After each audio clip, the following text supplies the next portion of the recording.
Buenos días a todas y a todos. Muchas gracias por vuestra presencia. Damos inicio al segundo ciclo de conversaciones de la iniciativa franco-chilena de altos estudios de la Embajada de Francia y la Universidad de Chile. Saludo en primer lugar al señor Cristian Estrade, consejero de Cooperación y Acción Cultural de la Embajada de Francia y director del Instituto Francés en Chile.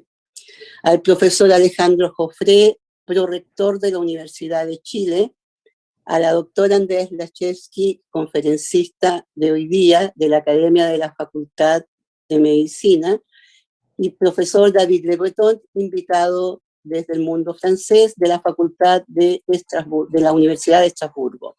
Saludo también a los integrantes del Consejo Universitario presentes, a los integrantes del Comité Directivo de la Iniciativa Franco-Chilena, a las autoridades universitarias y a representantes del cuerpo diplomático, así como a integrantes de la Embajada de Francia, a la comunidad universitaria y muy particularmente al Comité Académico de la Iniciativa Franco-Chilena. Amigos y amigas presentes, muchas gracias. En primer lugar, pasaremos un video, ya que el rector, por una razón de urgencia de última hora, no pudo estar presente, así que nos va a acompañar con un saludo en esta instancia. Va saludo.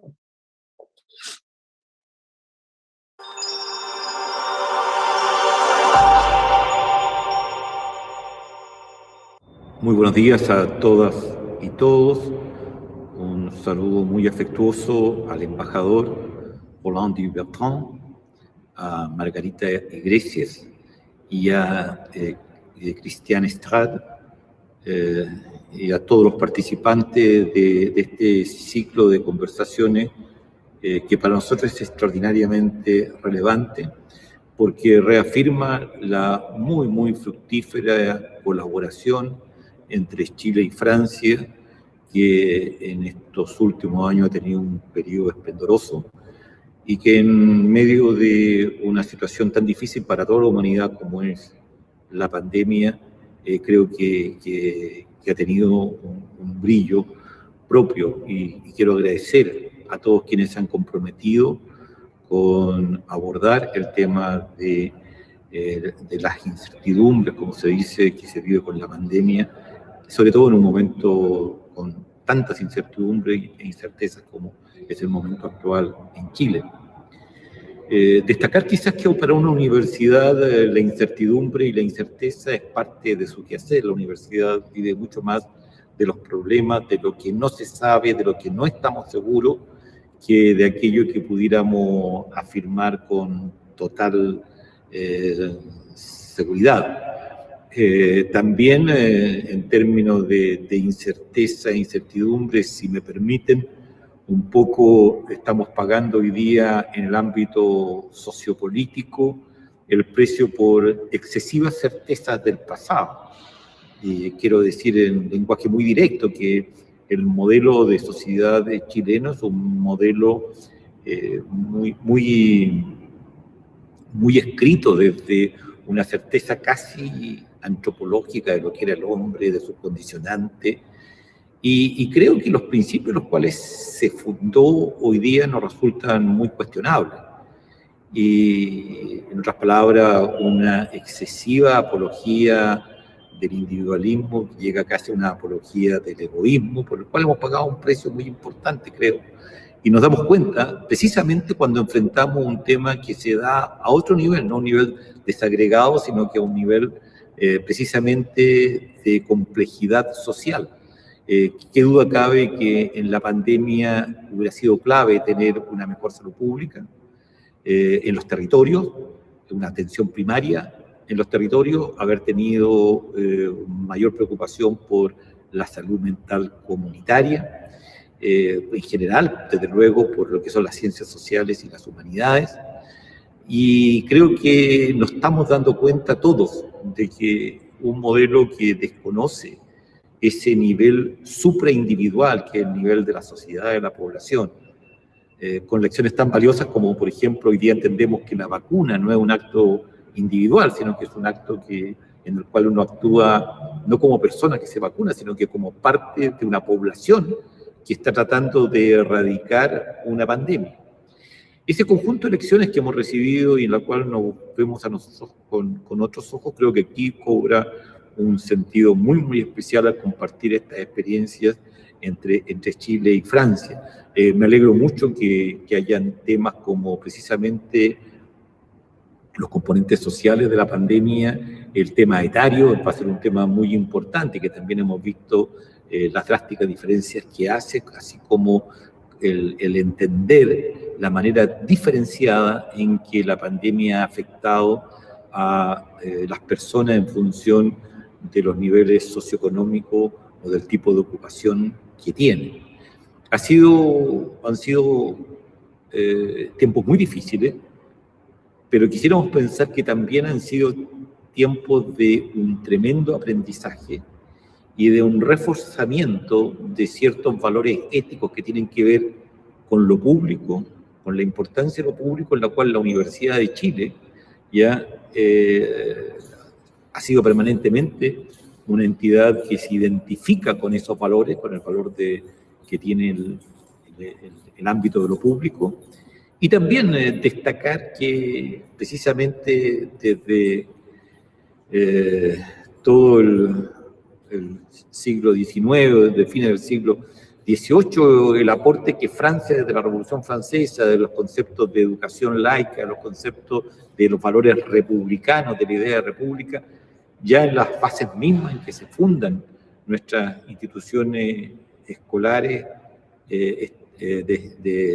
pedagógica y sobre todo la universidad es en el ámbito de estas ideas que compartimos como profundos valores que unen a nuestra sociedad. Y es por eso que destaco una vez más el tremendo rol que ha jugado esta Embajada de Francia en fortalecer los roles culturales y la muy, muy, muy fructífera relación que se ha venido estableciendo, y este evento es un ejemplo formidable de este vínculo entre nuestra universidad y la República de Francia.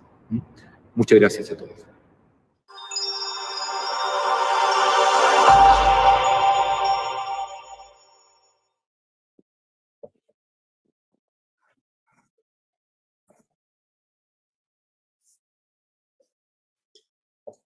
En este segundo encuentro que abordaremos las certezas e incertidumbres de la vida en pandemia y de lo que está sucediendo en la sociedad actual, dejo con ustedes al señor Cristian Estral, consejero de la Embajada de Francia, consejero cultural de la Embajada de Francia en Chile y del director del Instituto Francés en Chile. Muy buenos días a todas y a todos. Quisiera en primer lugar, en nombre del embajador Roland Bertrand, que también tuvo un conflicto de agenda, saludar al rector Vivaldi y agradecerlo por sus palabras, a la comunidad universitaria y a todo el público. Yo estoy muy orgulloso de estar con ustedes hoy, de ver cómo la iniciativa de altos estudios, ¿no?, de la Universidad de Chile sigue siendo el motor de nuestra cooperación, sabiendo que entre Francia y Chile la cooperación científica, universitaria y cultural tiene una fuerza desde hace muchos años sumamente importante. Quiero resaltar, antes de mi propósito eliminar, las palabras del rector, ¿no?, que habló del impacto en toda la humanidad de esta pandemia que nos golpea. Quiero resaltar también ese concepto de individualismo, ¿no?, que él subrayó, y sobre todo la defensa que hizo de lo público, porque yo creo que ahí hay algo que nos une a Francia y a Chile, a la Universidad de Chile y a las universidades francesas en todo caso. La invitación de la iniciativa era para, de una manera quizás menos solemne, hacer una intervención abierta, una suerte de testimonio en un conversatorio. Entonces, yo lo primero que quería resaltar de esta iniciativa, de la cual participo desde mi llegada a Chile, es ver cómo la investigación y las propuestas que hacen desde el principio de esta pandemia, hasta qué punto son un sensor y entienden lo que la sociedad necesita escuchar, quiere escuchar, y en eso quiero celebrar que es sin duda el rol de la universidad que es ese espacio de creación de saberes, de transmisión de saberes, de crítica también de saberes, y al mismo tiempo de formación.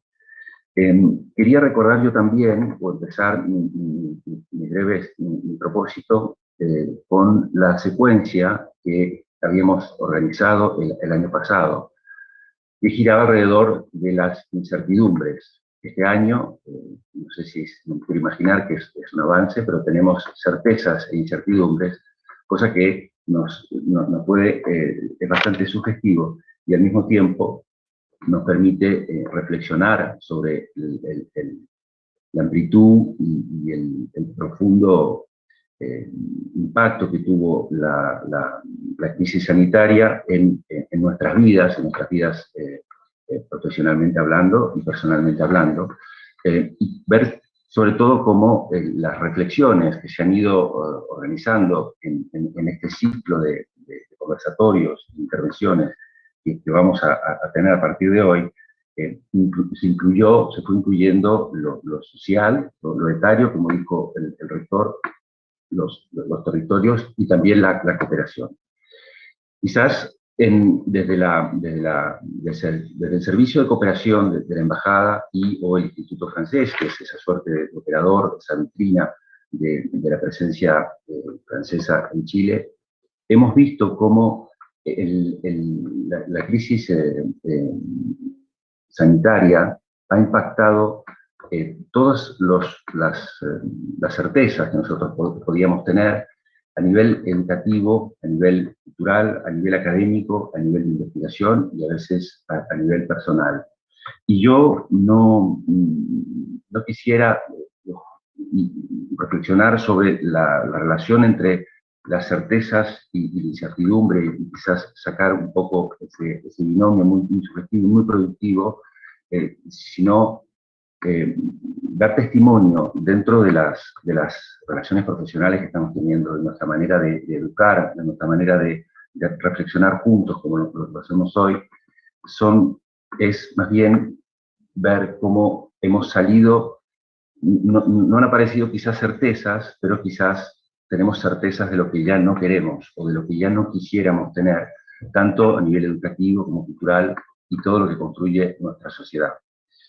Y por otro lado, respecto de las incertidumbres, que son numerosas a todos los niveles, quizás lo más fuerte de la crisis sanitaria fue el estar frente a lo desconocido. Y lo desconocido es sin duda algo más preocupante que la incertidumbre. De alguna manera lo dijo el rector, sabiendo que la incertidumbre también es un mecanismo, ¿no?, del pensamiento científico y del pensamiento humano, y que quizás ese nos dé menos miedo, así como lo puede ser lo desconocido.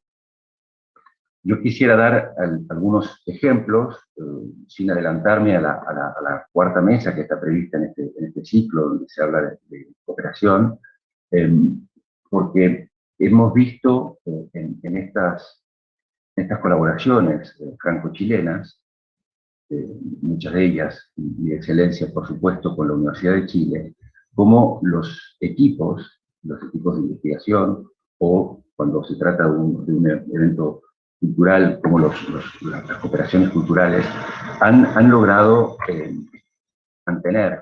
mantenerse vigentes y sobre todo seguir imaginando el futuro, creando cuando se trataba de crear y produciendo cuando se trataba de producir. Estoy hablando desde luego del pensamiento académico. Tenemos también una asombrosa resiliencia, una adaptación, y a veces más que resiliencia podemos hablar de resistencia de la educación, que es algo que impactó mucho en Francia como en Chile, si bien estábamos en contextos muy distintos. Ustedes saben que en Francia la educación, por así decirlo, nunca cesó o se interrumpió de manera muy breve, como los docentes, generalmente empujados por la vocación, pudieron reinventar lo que es tan difícil de construir, perdiendo la realidad actancial, es decir, la presencia con los más chiquitos, sobre todo con los más niños, y cómo lograron reinventarse a través de estas plataformas, mantener el vínculo y sobre todo acompañar a los niños en sus aprendizajes y en sus inquietudes, que no son pocas, al perder la presencialidad. También, con respecto a la educación, yo creo que tanto en Francia como en Chile, la pandemia ha permitido valorizar o revalorizar o resituar la importancia no solamente de la educación, sino del educador. Eso nosotros lo vemos de manera muy neta en digamos, la apreciación de las familias hacia el docente. En lugar de la educación en la vida de los niños y de las familias, creo que va a tener otra lectura después de esta pandemia, y es notorio cómo el cuerpo docente y las familias han podido encontrar campos de diálogo sumamente importantes y han luchado, en todo caso acá en Chile, por volver a la presencialidad cuando esta era posible.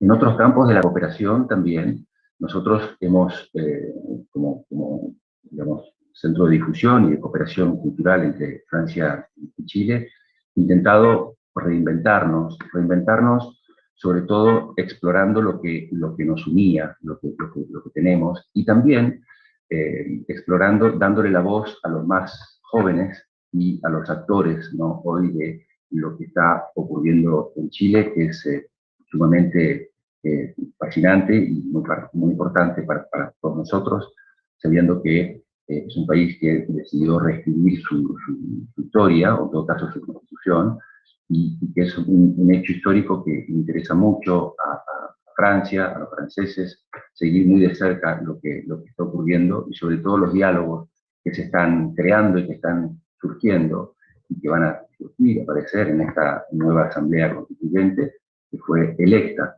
Entonces, ahí donde las movilidades ya no podían ser, digamos, por todas estas barreras sanitarias, decidimos crear un ciclo, un poco como este ciclo de conferencias, pero es un ciclo de caricaturas, de dibujos, de ilustraciones, dándole la pluma a jóvenes creadores y creadoras chilenas que nos van a ir contando una suerte de cuaderno de bitácora. Es un ciclo que ya empezó, se llama La Constitución entre líneas, donde semanalmente nos hacen una entrega y nos van contando cómo ellos ven el proceso constituyente, en todo caso las temáticas que ocupan al centro del debate en la sociedad chilena.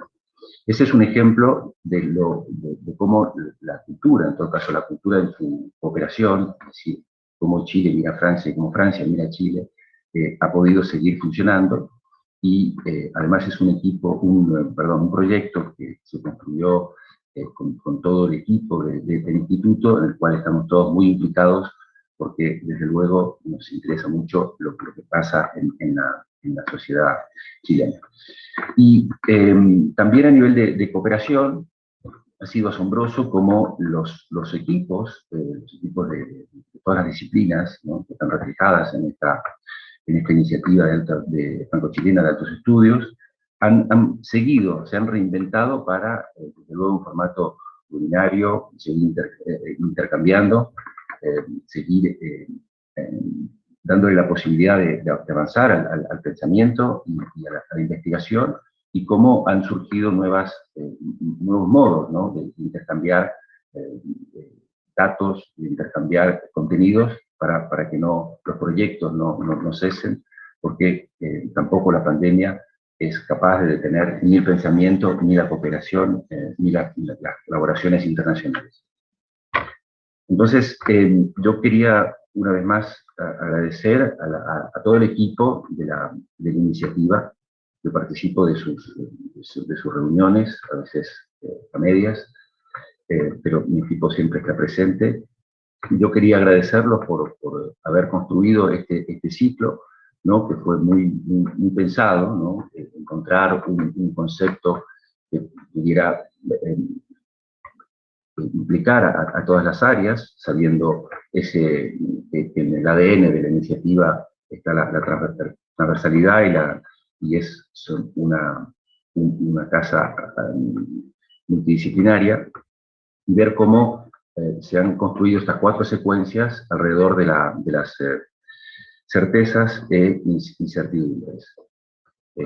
Gracias, Margarita, por haberme invitado a este evento, y quiero saludar desde luego a Andrea Jacesti, que es una amiga de la cooperación franco-chilena, y el señor David Le Breton, que van a intervenir más adelante en esta primera mesa del ciclo.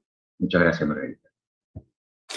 Muchas gracias, Cristian. Y antes de pasar a la primera mesa tan esperada de hoy día, les voy a recordar que este ciclo, como bien lo dijo Cristian, se da en un momento histórico en Chile, pero no menos importante en Francia también, en este segundo año de pandemia.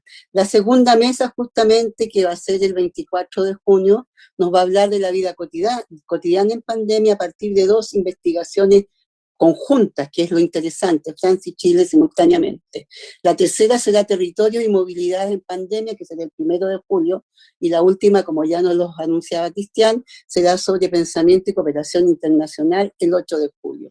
Y con eso cerramos este ciclo y damos paso a otras actividades posteriores que los tendremos informado de esta iniciativa que ya lleva 2 años en su instalación.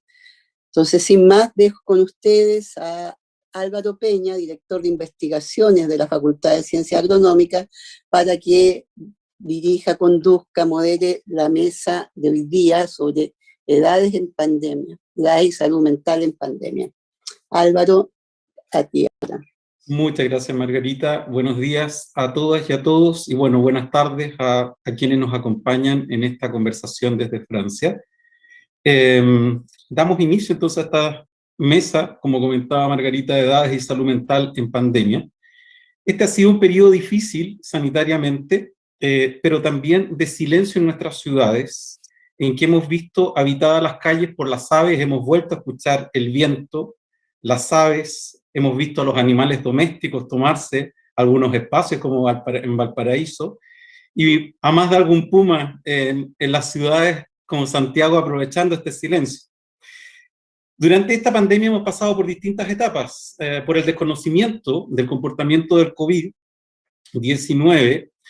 Al inicio parecía que el virus solo afectaba a los adultos mayores y los encerramos. Parecía que los jóvenes eran vulnerables y solamente podían ser portadores, pero no se veían afectados por esta pandemia.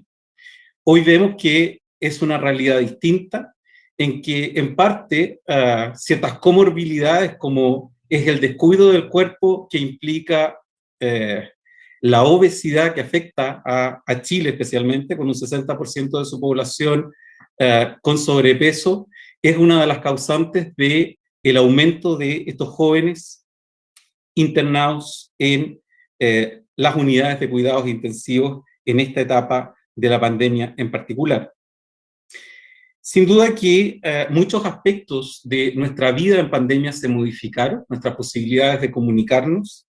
En ese sentido, las tecnologías tuvieron de alguna manera un uso dual, y también fue sorprendente vernos como sociedad en Chile el pasado año juntando fondos para poder comprar teléfonos que permitieran a adultos mayores de escasos recursos poder ver y sentirse acompañados de sus seres queridos. Pero al mismo tiempo, con las tecnologías, vimos cómo, en la medida que dábamos clase en nuestras universidades, nos negábamos, y nuestros jóvenes se negaban por diversas razones, por la señal o por la privacidad de la casa, a abrir sus cámaras y poder verlos, ver sus reacciones, ver sus caras, y poder saber efectivamente cómo percibían y verse entre ellos también, y cómo se percibían como grupo, y no nos negaban poder percibirlos a nosotros como profesores. Sin lugar a dudas, las generaciones han tenido un trato por parte de la sociedad y un comportamiento desigual. Esta pandemia lo ha dejado bastante, lo ha evidenciado con bastante claridad, y es de estos temas y de otros temas que nuestros expositores nos hablarán durante esta mañana y esta conversación. Ya han presentado ambos expositores y presentaré entonces a David Le Breton, que es nuestro primer conferencista esta mañana. Él es profesor de Sociología y Antropología y miembro de Dinámicas Europeas, DINAM-E, de la Universidad de Estrasburgo y del Instituto Universitario de Francia. Forma parte también del laboratorio UGA-CNRS, Cultura y Sociedades en Europa. Sus investigaciones están dirigidas a las representaciones del cuerpo humano y al análisis de los comportamientos de riesgo. Además, ha trabajado y ha escrito sobre el dolor, el silencio y el rostro. Ha escrito una treintena de libros, en los cuales el influyente Antropología del Cuerpo y Modernidad, cuya primera edición apareció en Presse Universitaire de France en 1990. Sus libros han sido objeto de más de 80 traducciones en una docena de lenguas. También codirigió el Dictionnaire de l'Adolescence et de la Jeunesse de Presse Universitaire de France, y en Chile ha publicado Cuerpo Sensible, Metales Pesados 2005, La Edad Solitaria, Adolescencia y Sufrimiento, de LOM Ediciones del año 2012, y Antropología del Dolor, Metales Pesados 2020. Recibió el reconocimiento como doctor honoris causa de la Escuela Nacional de Estudios Políticos y Administrativos en Bucarest, Rumania, en 2019, y del Centro de Estudios Latinoamericanos sobre la Enseñanza Inclusiva, CELEI, en 2020. En lo personal, el año 1969, David Le Breton realizó una experiencia fundacional cruzando Europa a pie, y desde entonces preconiza la caminata que practica en su ciudad, en el Massif de Vosges, cerca de Estrasburgo, siendo la caminata un tema que aborda en 3 de sus libros, el último titulado Marcher la vie, un acte tranquille de bonheur, del año 2020, donde entre otras cosas aborda la sensorialidad y la contemplación del mundo durante la caminata, dando valor a las cosas que no tienen precio, de las que hemos sido más conscientes con el confinamiento en cuarentena. En una conversación con el filósofo François Libonnet sobre el Homo Ludens, abordaba su adolescencia como la de un entusiasta deportista que practicaba carreras de semifondo, cross country y maratones, siendo la adolescencia cuando surge su interés sobre el enigma de nuestra corporalidad, nuestra presencia física en la vida. Es de esta etapa de la vida, la adolescencia, de la que nos hablará David Le Breton esta mañana en su charla Adolescencia y Pandemia. David, por favor.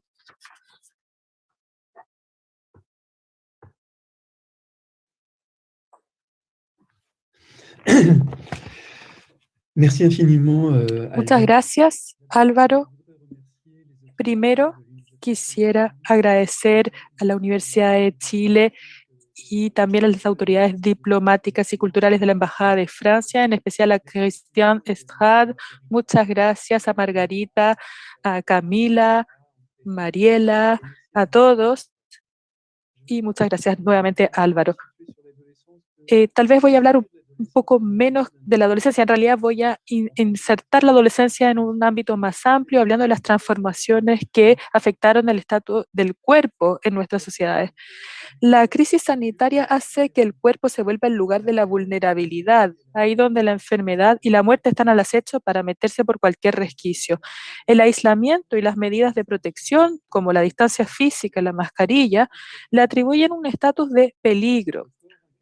El cuerpo encarna una amenaza, incluso de nuestros cercanos que podrían ser portadores asintomáticos del virus. También contamina los objetos con los que entra en contacto. Una relación puritana con relación al cuerpo se impone en la necesidad de controlar sus relaciones, sus contactos a través de lo que se llaman en francés gestos barrera, que son las medidas de protección personal. El cuerpo se convierte en una ciudadela asediada y se deben vigilar sus fronteras, brindarlas, fortificarlas. La fobia del contacto, señalada por Elías Canetti, escritor austríaco, o lo que llamo la eliminación ritualizada del cuerpo en nuestras sociedades, se radicaliza aún más.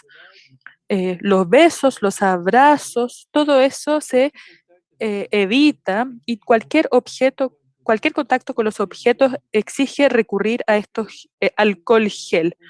La única defensa posible contra el COVID-19 es evitar que pase a través de las medidas draconianas de protección. Incluso el rostro se convierte en una zona vulnerable por la respiración y los incontables contactos que cada uno puede tener durante el día. Nuestros intercambios cotidianos se ven dificultados por el uso obligatorio de la mascarilla, que hace que las caras sean anónimas y que se desfigure el vínculo social. Tras las mascarillas perdemos nuestra singularidad, pero también parte de la gracia de mirar a los que nos rodean. En nuestras sociedades contemporáneas, en efecto, la cara es el lugar de reconocimiento mutuo. A través de su desnudez somos reconocidos, nombrados, juzgados, se nos asigna un sexo, una edad, un color de piel. Somos queridos, despreciados o anónimos, ahogados en la indiferencia de la multitud. Entrar en el conocimiento del otro implica mostrarle un rostro lleno de sentido y de valor y hacer que su propio rostro sea como un eco, un lugar con la misma carga de significado y de interés. La reciprocidad de los intercambios dentro del vínculo social implica la identificación y el reconocimiento mutuo. Esta banalización de la mascarilla, que induce a un anonimato generalizado, marca una ruptura antropológica. Solo deja ver la frente y los ojos. Desfigura al individuo, ya que el rostro es una gestalt, una totalidad. Si faltan la nariz o los labios o las mejillas, finalmente solo queda un fantasma. La persona ya no es reconocible. Y además cuesta interpretar en sus rasgos la resonancia del intercambio. Las mímicas que solicitan a la totalidad del rostro traducen el eco de lo que decimos. Ellas son reguladoras del intercambio. Permiten un ajuste mutuo. La frente y los ojos no permiten ese margen de acción, incluso la sonrisa. Los actores de la interacción buscan en las posturas y en los gestos, en la voz, buscan indicios del compromiso del otro, pero con una polisemia aumentada y por lo tanto con riesgo de malentendidos. Más que nunca el cuerpo es la frontera, pero estamos en una situación sin salida. Son limitaciones terribles que disminuyen el gusto por la vida, pero también son la única manera de evitar el contagio y, por tanto, evitar la propagación de la pandemia. Este es el precio que hay que pagar para volver próximamente a situaciones familiares. Teniendo en cuenta la virulencia de la enfermedad cuando ataca y sus síntomas, estas medidas de contención de los cuerpos son un mal menor. Estas medidas preventivas son medidas mundiales en el sentido que no se dirigen particularmente a una población en lugar de otra, sino que es la humanidad la que se ve afectada aquí y la que se esfuerza por resistir a un poder destructivo y anónimo. El riesgo de contagio hace que la higiene prolifere. La bacteriología prevalece sobre la sociología o la política, sin anularlas del todo, pero subordinándolas a su principio. El confinamiento, las medidas de protección o las mascarillas pretenden purificar el vínculo social, rompiendo las cadenas de contagio. Crean una división entre dos mundos que se repelen mutuamente. El puro, que permanece bajo la égida de lo limpio, en el doble sentido del término, es decir, lo que no se ensucia y lo que también lo que pertenece solo a uno mismo y que no está contaminado por la alteridad. Lo impuro es el reino de las amenazas de las que debemos protegernos. Todas las medidas preventivas pretenden engañar al virus, ritualizar el desorden que crea dentro del vínculo social. La palabra contagio viene del latín contagio, del verbo tangere, que es tocar. Entonces, a partir de ahora, salvo para los más cercanos, se ponen en práctica rituales de evitamiento y se llevan al límite. Ya no sabemos qué hacer en nuestras relaciones con los demás. El vínculo social entra en una zona turbulenta, una interminable fase entre dos, intermedia, para la que no hay instrucciones. Un periodo que hay que domar para crear nuevos rituales de vida cotidiana o de interacción con los demás, puesto que los gestos de bienvenida y de salida de adiós son aniquilados por imperativos higiénicos. Los antiguos códigos que teníamos ya no funcionan y aún no sabemos los nuevos códigos que vendrán. La economía ha sido arrasada y no volverá a su antiguo nivel en mucho tiempo. A las amenazas a la salud le siguen las amenazas a los puestos de trabajo, pero también al paisaje de las tiendas o negocios. El paisaje de las tiendas o negocios del barrio en que vivíamos. En general, los mundos contemporáneos avanzan decididamente a ciegas hacia un futuro que escapa a toda previsión, pero del que ya medimos los peligros en términos de retroceso de las tecnologías sobre la calidad de vida y la desregulación del clima, la contaminación, etc. La mitad del planeta ha experimentado el confinamiento. Los gobernantes que menospreciaron del COVID-19 y frenaron las medidas de protección, como Trump o Bolsonaro en Brasil, sumieron sus países en la tragedia. La crisis sanitaria nos recuerda la estrecha interdependencia de nuestras sociedades, la imposibilidad de cerrar las fronteras. Tampoco las fronteras biológicas entre los componentes de los innombrables mundos vivientes entre el animal y el humano o con el medio ambiente en su conjunto. Todo está conectado. Estamos inmersos en la materia viva del mundo sin fronteras que delimiten realmente a la humanidad de los reinos animal y vegetal, por dar un ejemplo. El cosmos está en nosotros, así como nosotros estamos en el cosmos. La aparición del coronavirus es una nueva vuelta de tuerca al enredo de mundos en un mismo mundo cada vez más estrecho y cuya arquitectura es cada vez más frágil. Por otra parte, es paradójico que al reducir el tráfico automovilístico y aéreo, al detener incontables actividades contaminantes, el virus le proporcionó una especie de respiro ecológico al planeta y en especial al reino animal. Álvaro habló justamente de la presencia de los pumas en las calles de Santiago, pero esto ocurrió en todo el mundo, en cada país, en cada ciudad se vieron llegar animales que no se acostumbraba a ver en las calles o incluso en las ciudades pequeñas. La reducción del tráfico de autos ha salvado paradojalmente a millones de personas que habrían sido víctimas de accidentes de auto o de las consecuencias de la contaminación. Este es la paradoja increíble de nuestras sociedades postmodernas. La crisis sanitaria es un ejemplo de la coincidencia de opuestos. Lo peor nos llama a la lucidez sobre el mundo que viene, nos da una lección imparable, es un calvario trágico, una prueba trágica que requiere soluciones para un mundo que sea más solidario y más feliz.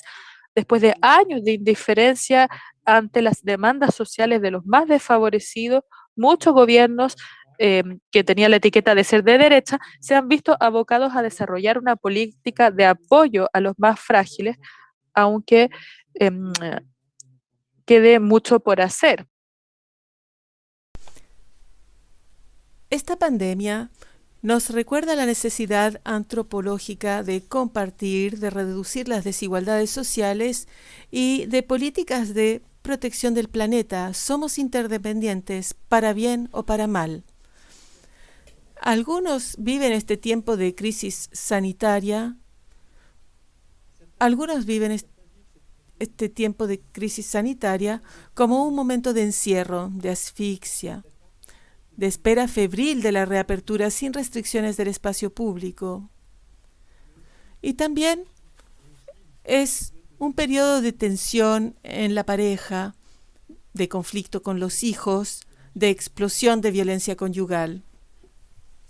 Innumerables niños de todo el mundo son abandonados a los malos tratos o a los abusos sexuales sin poder salir de sus casas. El hogar no siempre es un remanso de paz en la tormenta. A veces da lugar a la asfixia mutua, a la multiplicidad de conflictos, sin un tercero que introduzca la distancia y el sentido, como hace la mayoría de las veces la vida cotidiana en los tiempos ordinarios. Tal un revelador químico que acelera las grietas en las relaciones, la pandemia agudiza las tensiones sin la posibilidad de alejarse para recuperar el control, sin una escapatoria clara para dejar de rumiar el propio malestar o un conflicto con los padres. Es difícil sublimar esta adversidad en este contexto en el que es necesario apoyarse y soportarse mutuamente, porque cuesta vivir, cuesta convivir con los demás. Vivir todo el día uno encima del otro era también una fuente de tensión, agravada por la posible falta de espacio en el departamento. Ya no se trata de la felicidad de estar juntos después del trabajo o durante unas vacaciones. En este contexto de crisis sanitaria, la convivencia es una imposición, no se elige. Además, es difícil salir a recuperar el aliento debido a las restricciones de movimiento. Lejos del viento del mundo, el aburrimiento acecha. Muchos dan, y en particular en los jóvenes, muchos dan vueltas sobre sus preocupaciones, se preocupan por el futuro, por sus seres queridos, y se preguntan ansiosamente sobre las semanas que vienen y el mundo más allá. Lo que hace que el hogar sea habitable es el vaivén de sus miembros entre el interior y el exterior, lo que permite que todos tengan lugares y momentos para reunirse sin estar siempre pegados unos a los otros. Este arresto domiciliario es difícil para los niños, que quieren hacer de todo, que quieren correr, jugar, hacer suyos los espacios.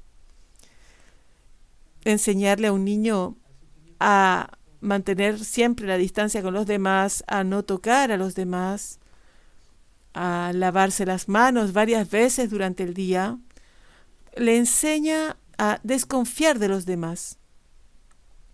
La confianza en el mundo está dañada. Son niños que integran una visión de su cuerpo puritana a una edad temprana. Las dificultades no eran menores para los adolescentes, que de repente se veían prisioneros de la mirada de sus padres, siempre al alcance de su voz, incapaces de liberarse de su control, salvo en los raros momentos en que podían salir de este encierro. Algunos de ellos, abandonados a su suerte por la indiferencia de sus padres o su incapacidad para intervenir, se sumergieron en los videojuegos y desaparecieron en esa pasión. Para ellos, el encierro era un paraíso, un tiempo para desaparecer de sí mismos en una pasión por el momento, pero también un rechazo de las circunstancias y de la interioridad. Otros se sumergieron en interminables intercambios en las redes sociales. Esta inmersión era una forma de escapar de esta especie de devoración nacida de las circunstancias. Un escape hacia a los amigos desde la distancia, para recordar que existía otra vida en otro lugar, lejos de la atención amorosa, pero insoportable de los padres. Por supuesto, a algunos padres y también a adolescentes les podía resultar beneficioso, les podía gustar este abandono al amor de su ser querido, intolerable para otros, con tal intensidad. Al aislar y hacer estallar la angustia, el encierro y el miedo al contagio han acentuado muchos sufrimientos, han creado otros y han alimentado fantasías. La crisis sanitaria dio cuerpo al miedo que algunos albergaban en su interior. Ver a los amigos afuera y participar en actividades con ellos, ir al colegio y asistir a clases, son momentos, por supuesto, de respiro, a veces lejos de las tensiones familiares. Estos jóvenes se vieron privados de esto, de estos escapes fuera del círculo familiar. El encierro interfirió con los acomodos previos.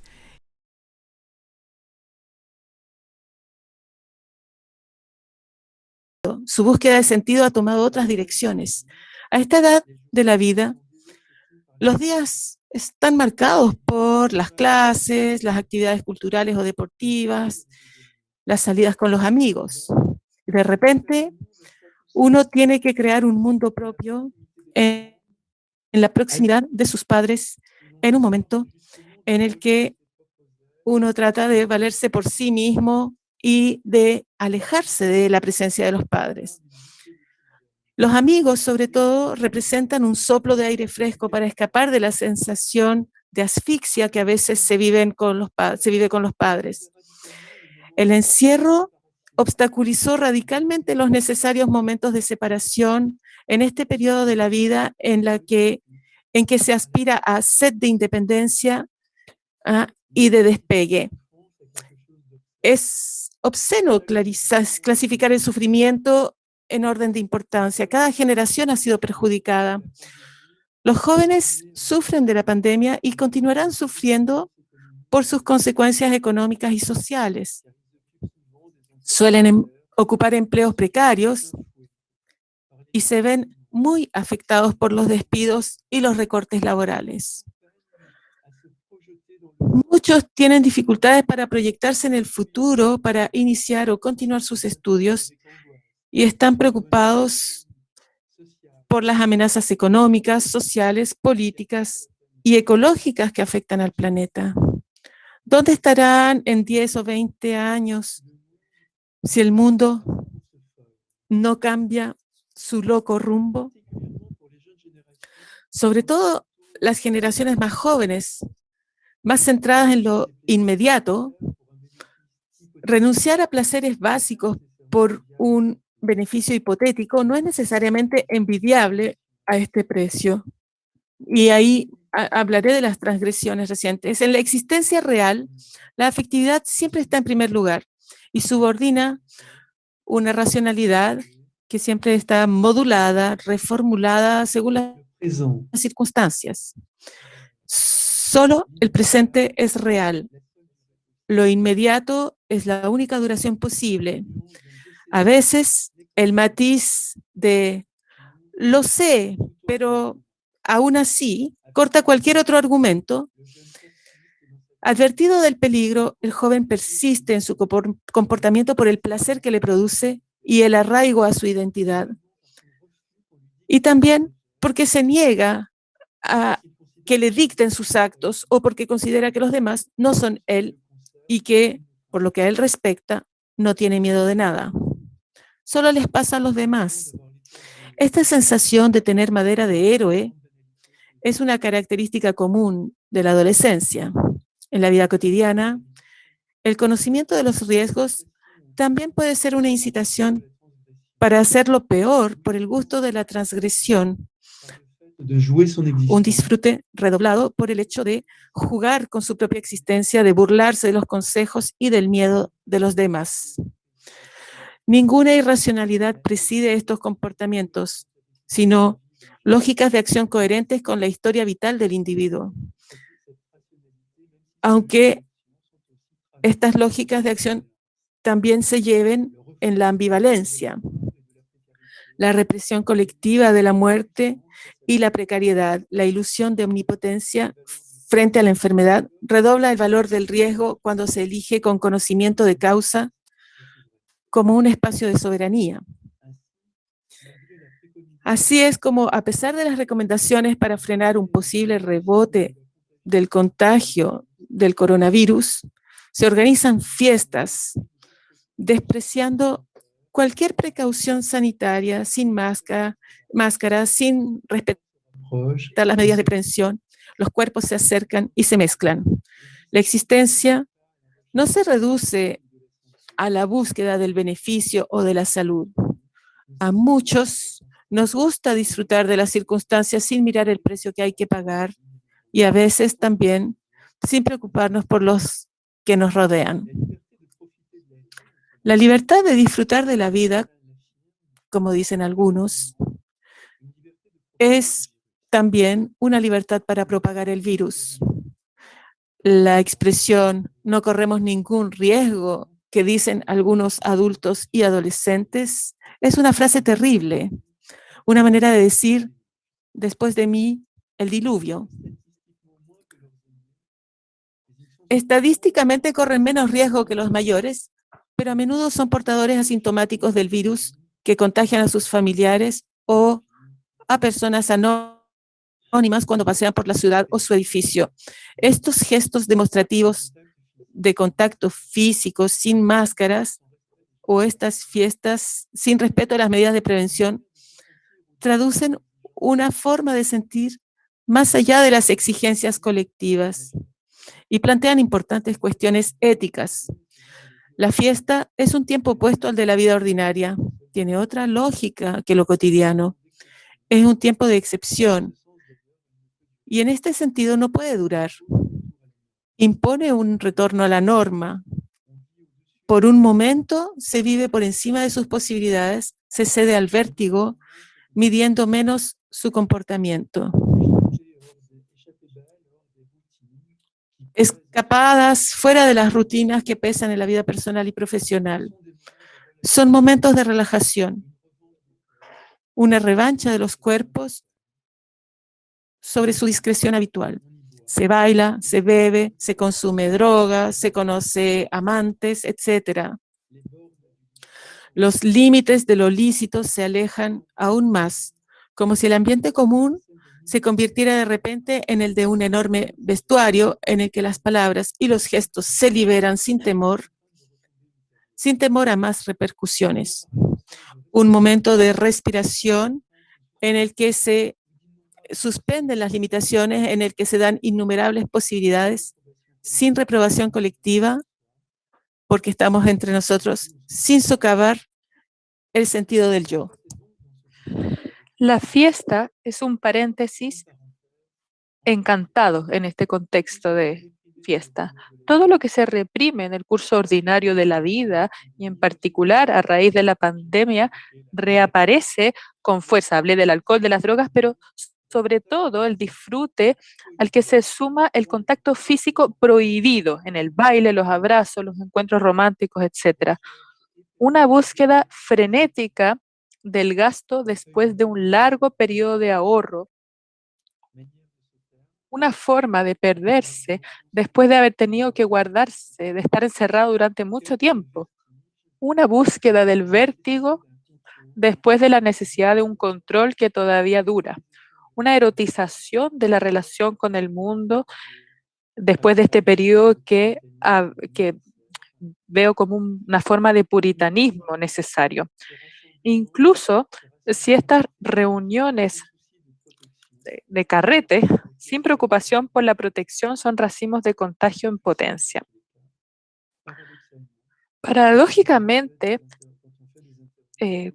cuando entrevistamos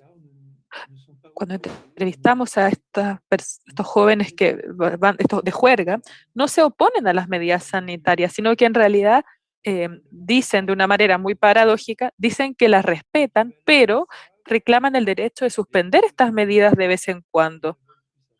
Ambivalentes, lo saben, pero mientras dura la fiesta no quieren verlo. El riesgo se reviste de la atracción de todas las prohibiciones, llama a la transgresión. A pesar de ser relativamente consciente del peligro que uno corre o hace correr a los demás, el fiestero o juerguero hace poco caso al civismo que exigen las autoridades sanitarias. Puesto que la muerte ya no es compartida, puesto que ya no está en el centro del vínculo social como una evidencia común, vuelve como un poder de solicitud simbólica. Los que juegan con su existencia, exponiéndose a contactos prácticamente nocivos, vuelven a poner a la muerte en el centro del intercambio, aunque lo hagan a título personal. La vuelven a poner como interlocutora. Ciertamente, sin ninguna preocupación por la responsabilidad hacia los demás. Se puede observar que la gran mayoría de estos jóvenes juerguistas no tienen hijos y no le rinden cuentas a nadie más que a sí mismo. Jugar con lo prohibido alimenta una producción de sacralidad íntima.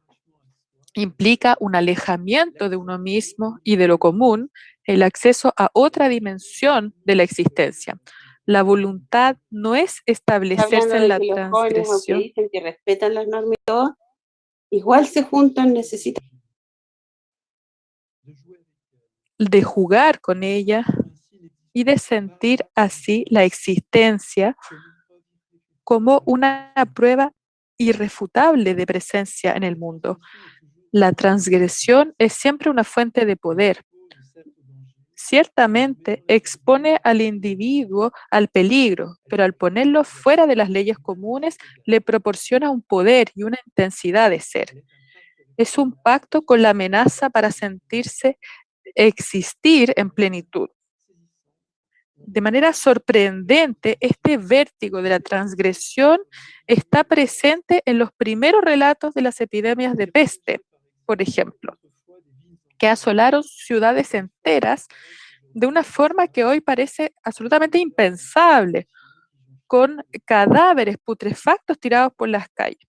Las fiestas, el erotismo, las risas, la pasión por el momento sin pensar en el mañana, ya fueron descritas hace 2500 años por Tucídides en Atenas y también otros autores como, bueno, no más contemporáneos, pero del medioevo, por ejemplo, como Boccaccio en su Decameron, también cuentan estos periodos de libertinaje, de erotismo en la población. Las mismas observaciones las podemos ver en Maquiavelo, en su último texto que escribe antes de morir, y también en el libro de Daniel Defoe,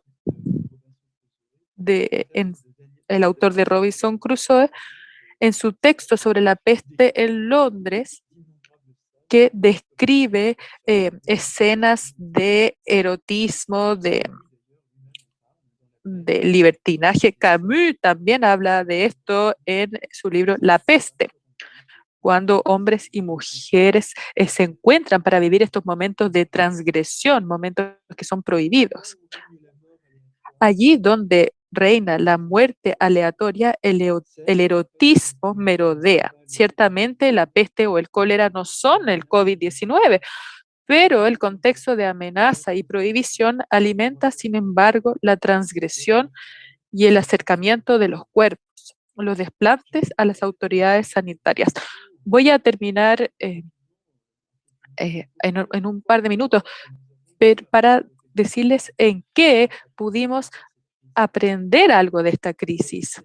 esta crisis sanitaria nos plantea muchas interrogantes y nos obliga a convertirnos en antropólogos de nosotros mismos. ¿De qué estamos más privados?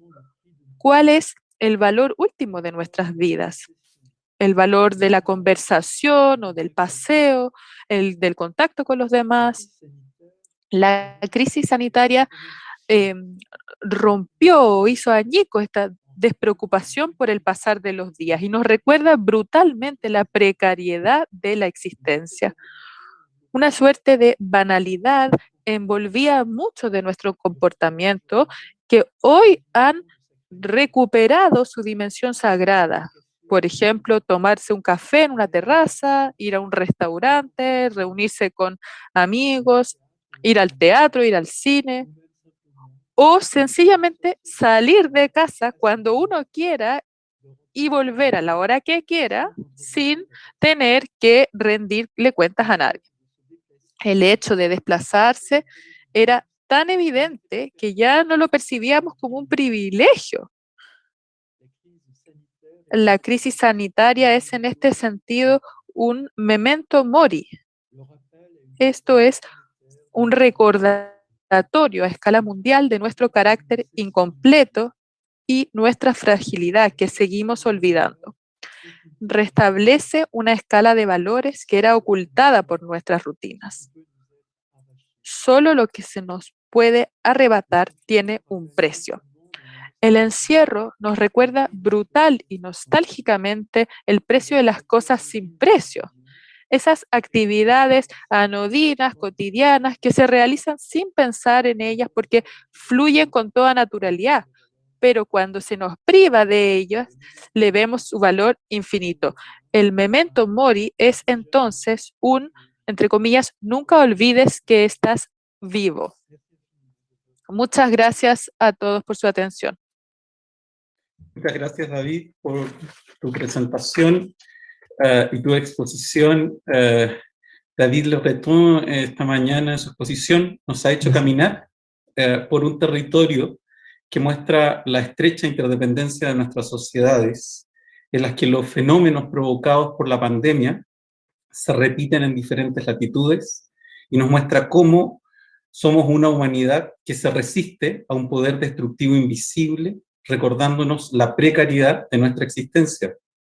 En este contexto, David nos ha recordado en su exposición las dimensiones ambientales, sociológicas y políticas trastocadas por la pandemia.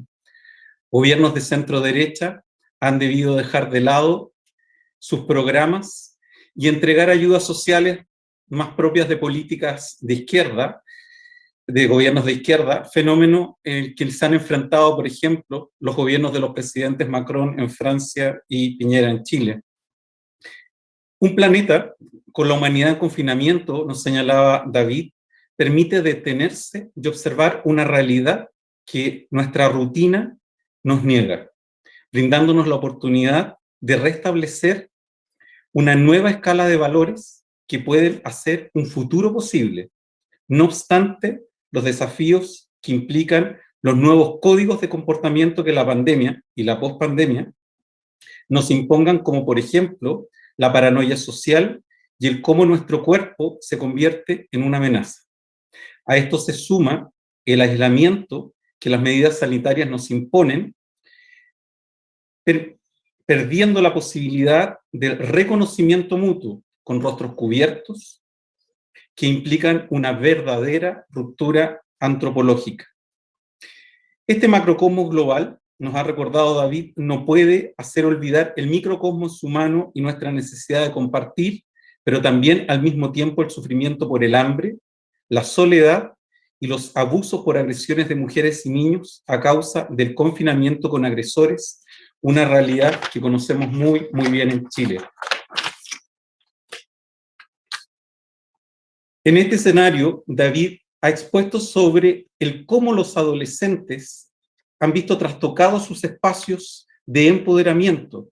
La sed de independencia de los adolescentes se vio atrapada en el confinamiento con sus padres, lo que o los hizo estar bajo su control protector, que en gran medida era para evitar el contagio con el virus, o bien aquellos con más recursos, y eso lo sabemos también en Chile, y con menos control por parte de sus padres, se aislaron en sus espacios, en sus habitaciones, evitando el contacto como verdaderos hikikomoris, jóvenes que en Japón buscan un aislamiento social, de lo cual David ha comentado en otras exposiciones, pero que se conectan con el mundo por las redes sociales y el uso de la tecnología. La transgresión y el riesgo han sido también el camino de muchos adolescentes, nos recordaba David. Las fiestas clandestinas que hemos visto en Francia, en España y cada fin de semana en Chile, que transgreden la norma, les brindan a los adolescentes la libertad de disfrutar la vida. Ya en su obra Pasiones del Riesgo, en el año 1991, David Le Breton nos hablaba de que las conductas de riesgo manifiestan un enfrentamiento con el mundo, en el cual lo que está en juego no es morir, sino vivir más.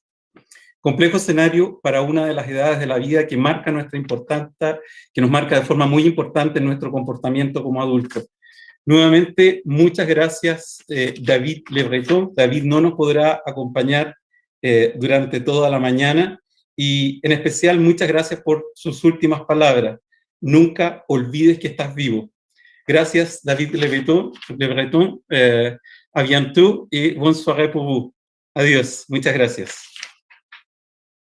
Pasamos entonces en esta mañana y en esta mesa número 1 a la próxima charla, que está a cargo de Andrea Ślawecki, perdón, porque el apellido no es tan fácil, Ślawecki, perdón, ahora sí Chonchol, quien, gracias Andrea, quien es neuróloga, doctora en neurociencia por la Universidad Pierre et Marie Curie de Francia 6, profesora asociada de la Facultad de Medicina de la Universidad de Chile, coordinadora de la Clínica de Memoria y Neuropsiquiatría del Servicio de Neurología del Hospital Salvador de la Universidad de Chile, y es directora alterna del Centro de Gerociencias, Salud Mental y Metabolismo Gero.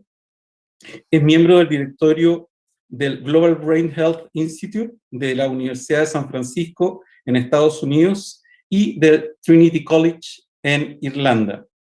Antes de dar la palabra a Andrea, nos quisiéramos disculpar porque hemos tenido problemas con el sonido y la traducción simultánea, pero son los problemas de las tecnologías y el estar en directo, así que mil disculpas por esos inconvenientes a aquellos que los sufrieron. Andrea nos presenta entonces esta mañana su conferencia titulada Demencias, cuando el cerebro no ayuda a vivir en pandemia. Andrea, por favor. Hola, buenos días. Primero, muchas gracias y un honor estar presente en esta primera sesión de la charla del Instituto Francés. Bueno, partiendo la primera diferencia desde donde uno habla, yo como buen médico voy a apoyar mi presentación con una PPT, que ya habla bastante de la diferencia mundo desde el mundo desde el ejercicio de las profesiones entre lo que fue la charla de David Le Breton y la de un médico, que nos cuesta mucho hablar sin una presentación. Bueno, yo voy a tratar brevemente de hablar un poco de las demencias y terminar un poco sobre una reflexión sobre lo que la pandemia, las demencias nos dicen un poco sobre el vivir juntos. No tengo conflictos de intereses que declarar con la industria. Como les decía, voy a abordar 4 temas. Primero, definir qué son las demencias y también pensar por qué es un tema relevante. ¿Qué es lo que sabemos de las demencias en pandemia? ¿Qué es lo que hemos aprendido? ¿Qué nos dice o qué nos puede enseñar lo que ha pasado con las personas con demencia sobre nuestro cerebro? Y finalmente, como les decía, tratar de reflexionar sobre qué es lo que significa un poco la implicancia para vivir conjunto desde las demencias y desde las personas con demencia en pandemia.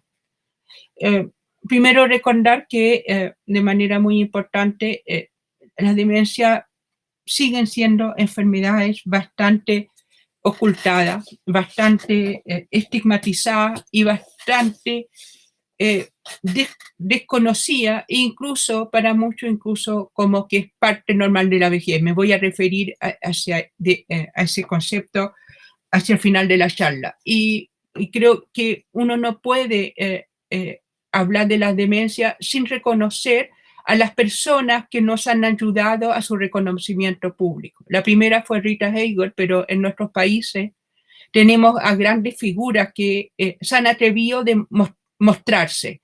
Y en Francia está Annie Girardot, tiene un documental que ella filmó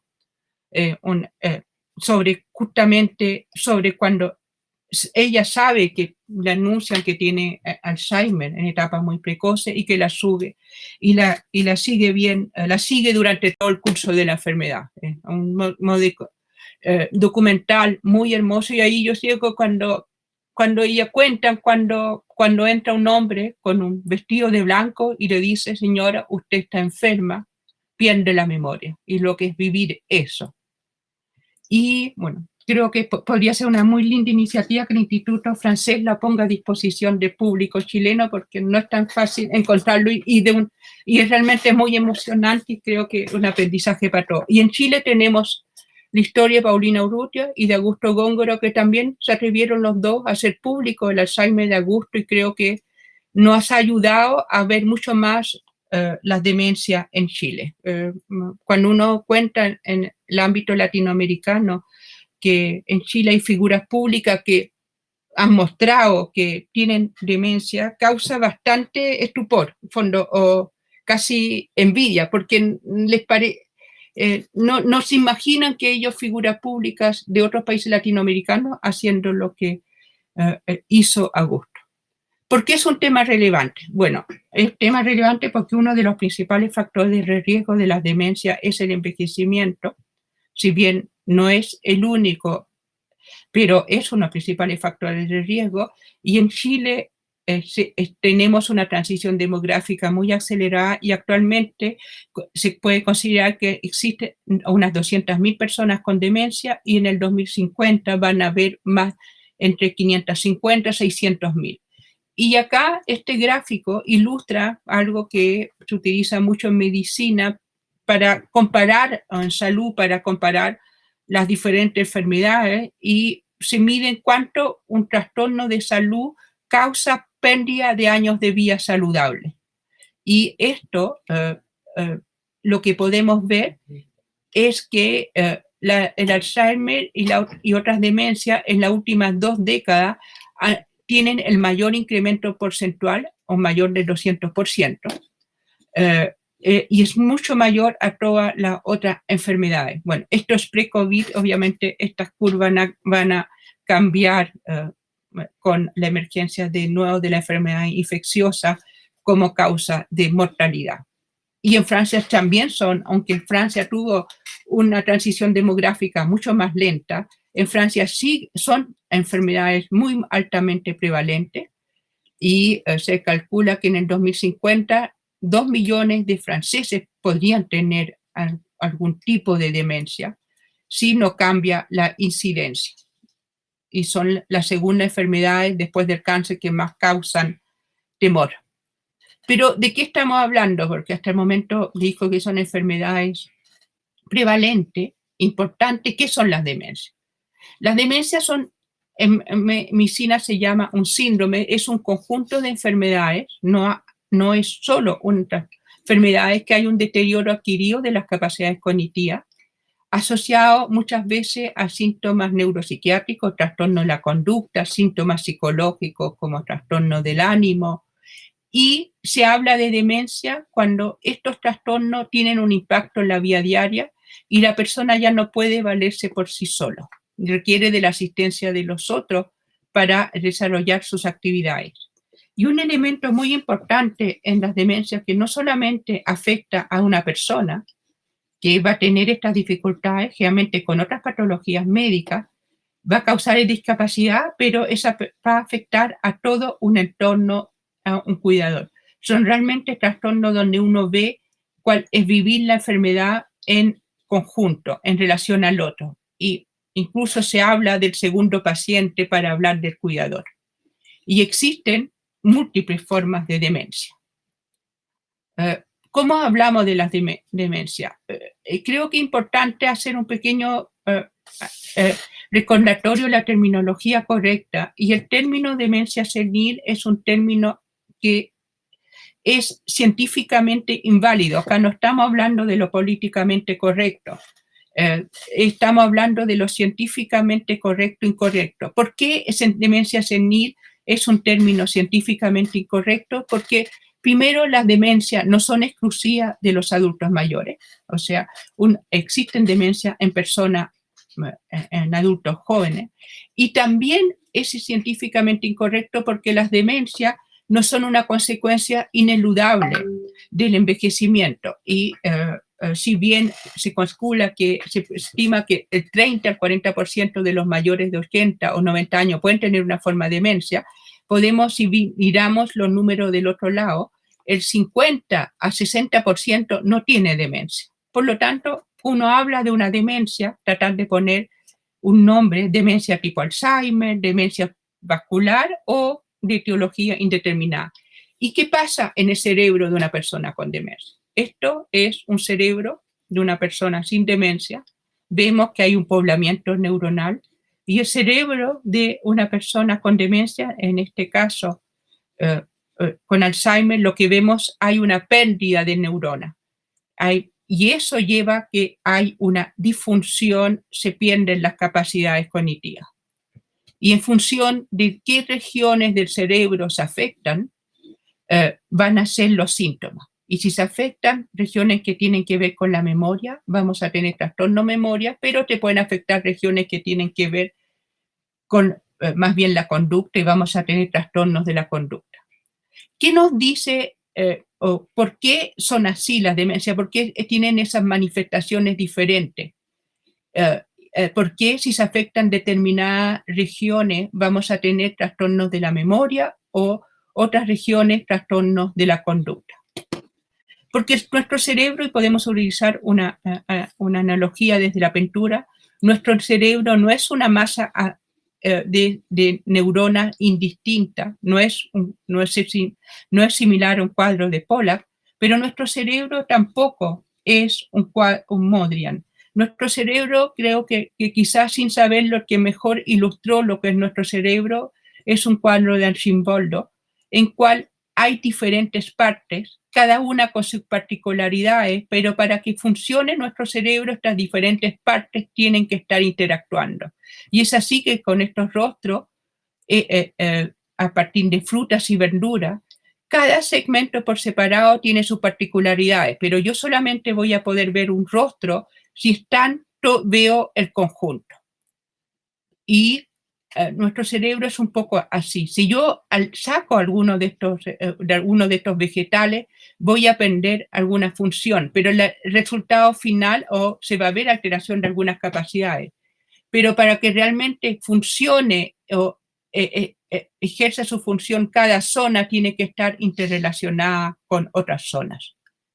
Y como les decía, en función de dónde se afecta al principio, dónde se produce primero el daño, dónde se produce ese despoblamiento neuronal, van a haber diferentes manifestaciones de demencia. Este es el caso de la forma más típica, el Alzheimer, donde se afectan estas zonas que tienen que ver con la capacidad de hacer memoria, los hipocampos. Este es otro tipo de demencia, la demencia semántica, en cual las personas no olvidan lo que han hecho, pero olvidan los conceptos. El mundo se vuelve vacío de conceptos.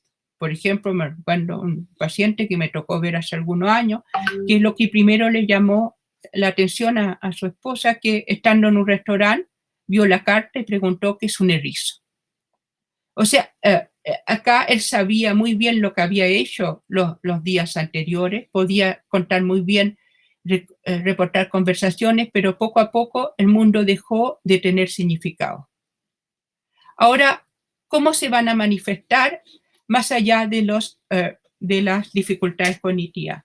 van a impactar la capacidad de realizar las actividades de la vida diaria.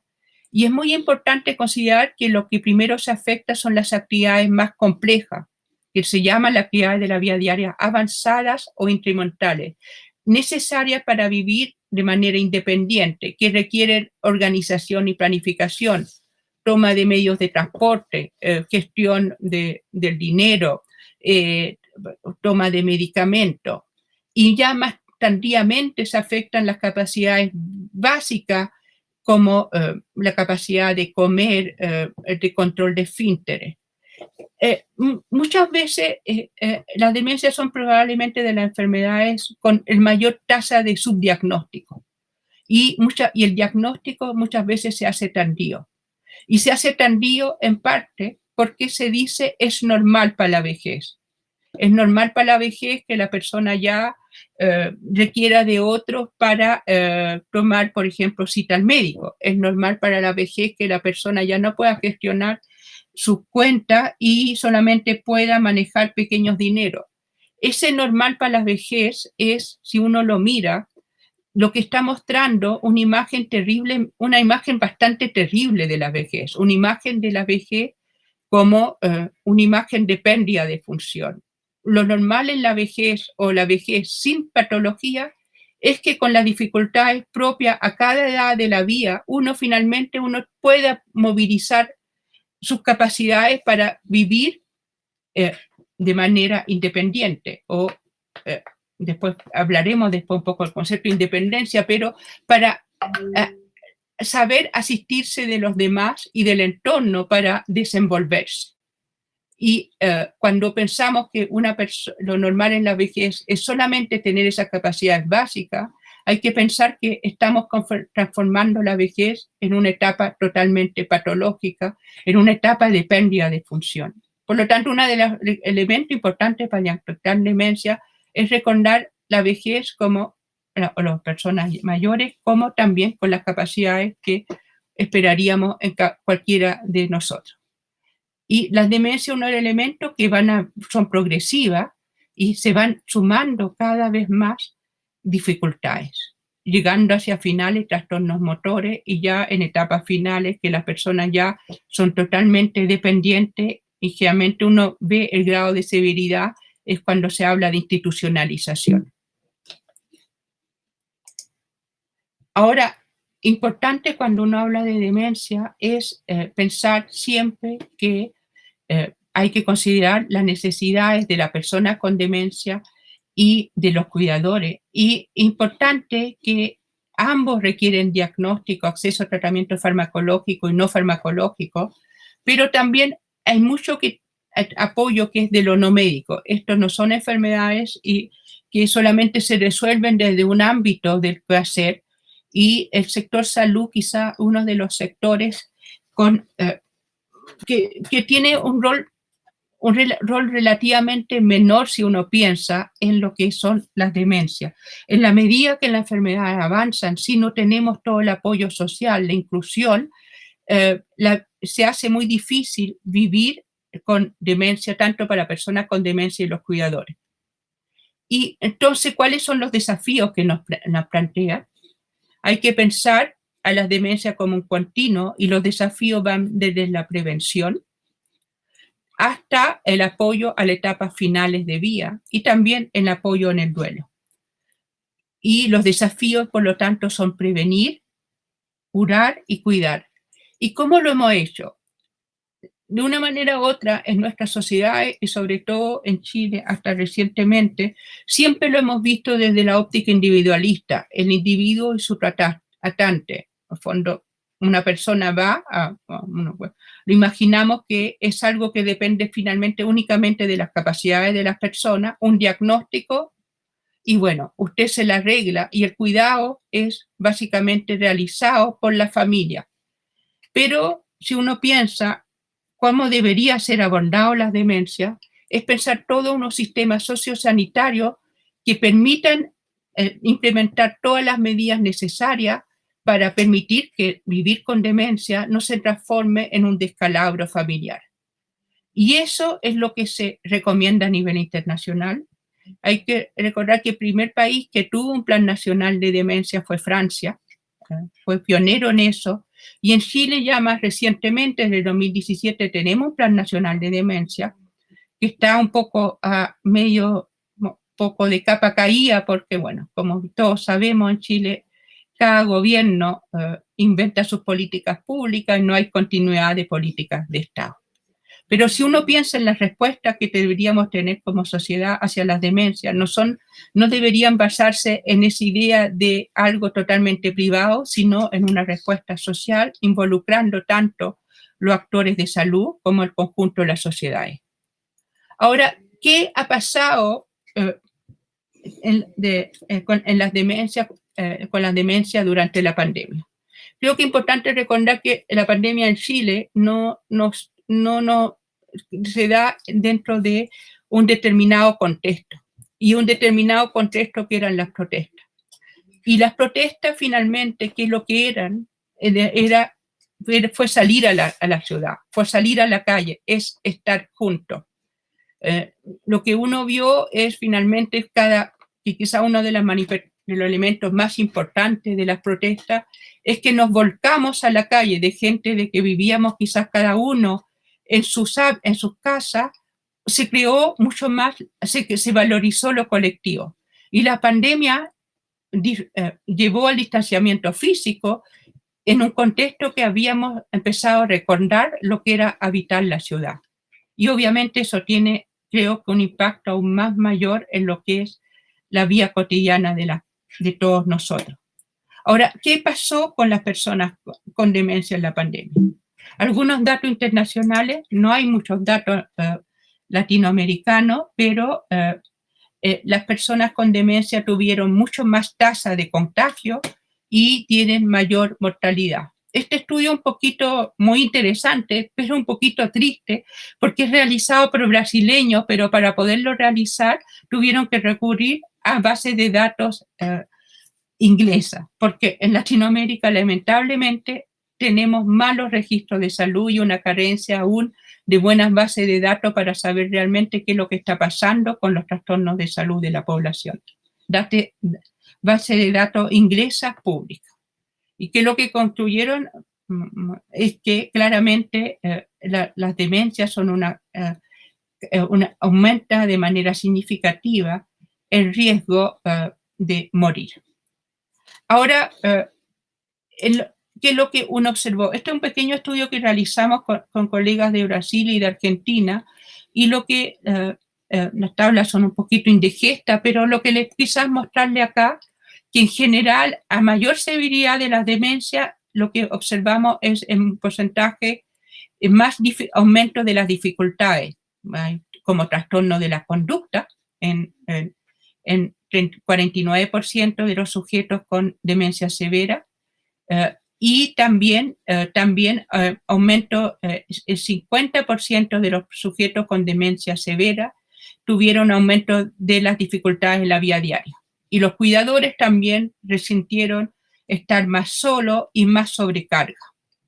Ahora, uno podría preguntarse que quizá hay una cierta paradoja. ¿Por qué hay una cierta paradoja de las demencias en relación a la pandemia? Uno de lo más difícil de la pandemia es justamente la incerteza de no saber lo que pasa en el futuro, la incerteza de tener que vivir casi un día a día en que ya no podemos planificar muy bien. Y uno se podría preguntar si existe incerteza con una persona en vida, existe incerteza cuando no se puede comprender la pandemia.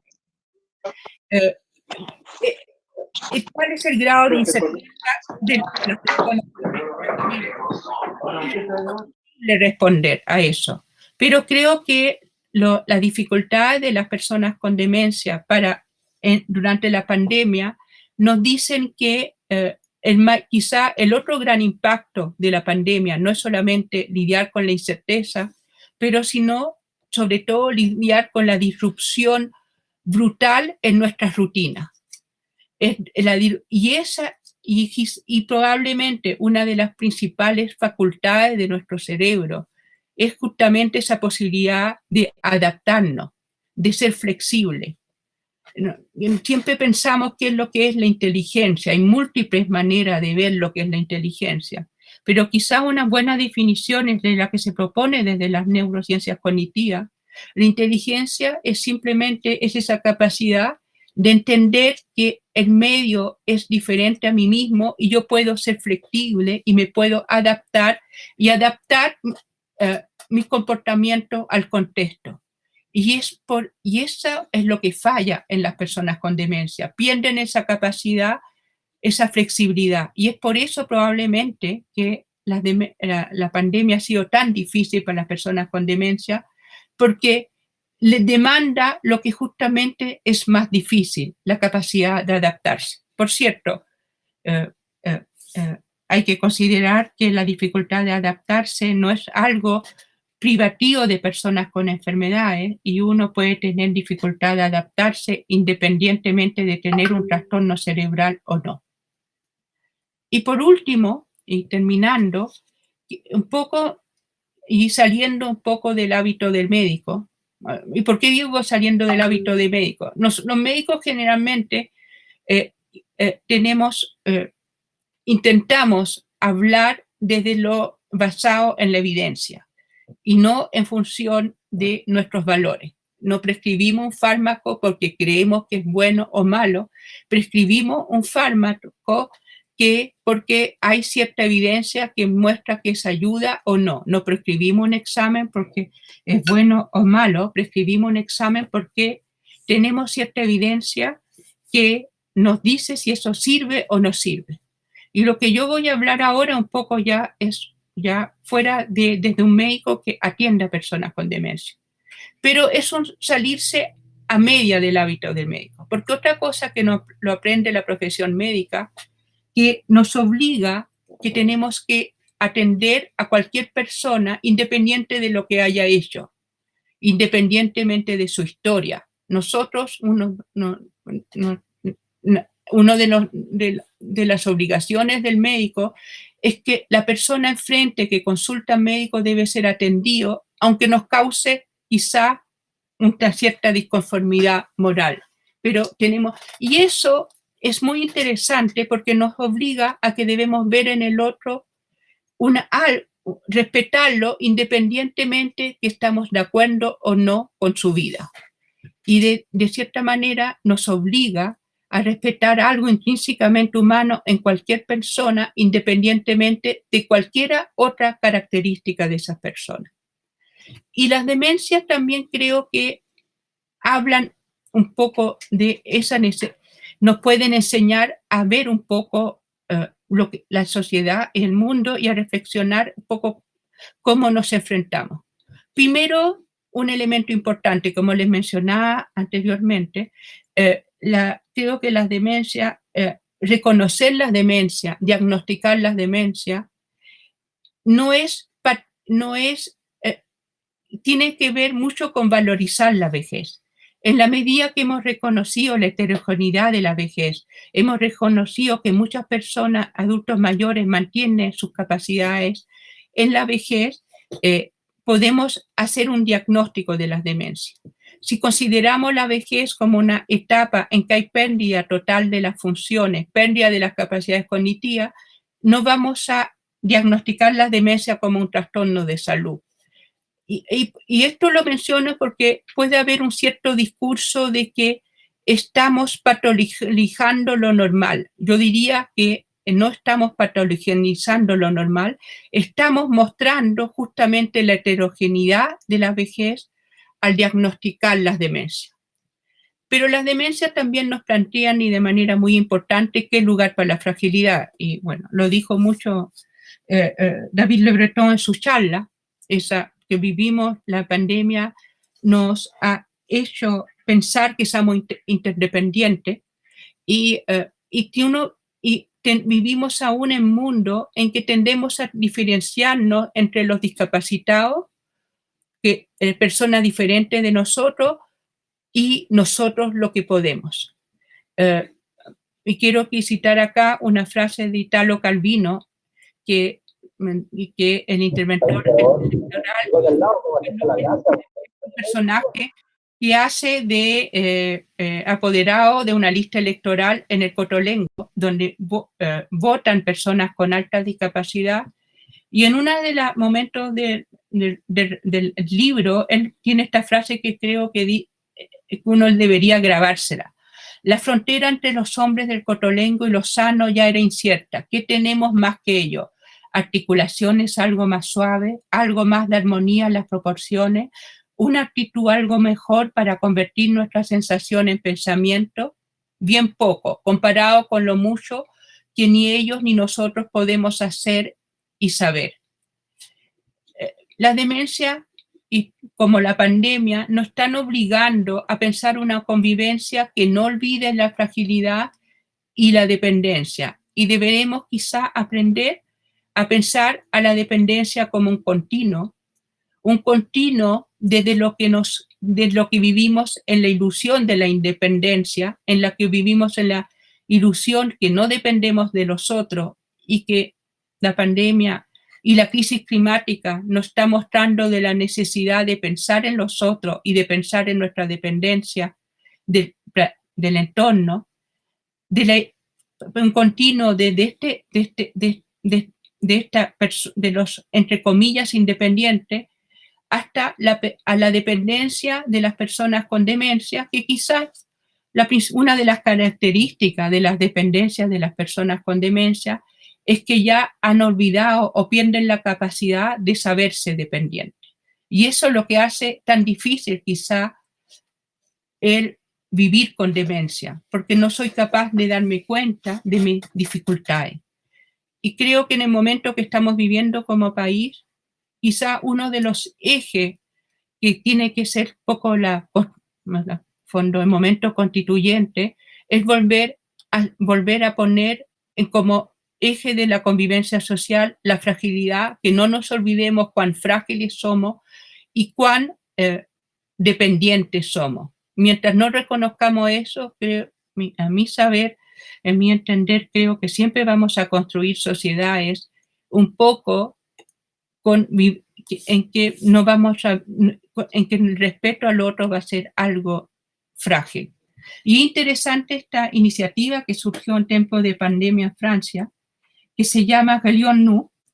Es un libro escrito con múltiples autores, lamentablemente yo no lo leí, escuché un programa, y es justamente, y crearon, es una editorial y lanzó la Constitución del año 1, y la Constitución del año 1 en Francia es volver a poner como eje de la sociedad y de la convivir conjunto la interdependencia.